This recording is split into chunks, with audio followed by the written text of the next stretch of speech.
அத்தியாயம் 2 அல் பகரா தொடர்ச்சி. ஆயத்து 14. இன்னும் அவர்கள் விசுவாசம் கொண்டோரை சந்தித்தால் நாங்களும் உங்களைப் போல் விசுவாசம் கொண்டிருக்கிறோம் என கூறுகிறார்கள்.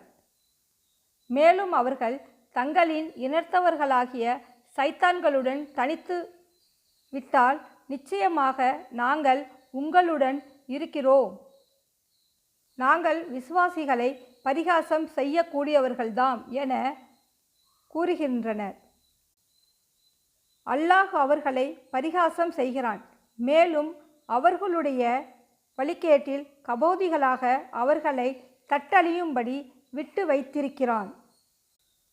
இத்தகையோர்தான் நேர்வழிக்கு பதிலாக தவறான வழியை விலைக்கு வாங்கி கொண்டவர்கள்.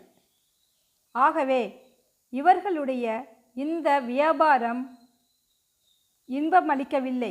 மேலும் இவர்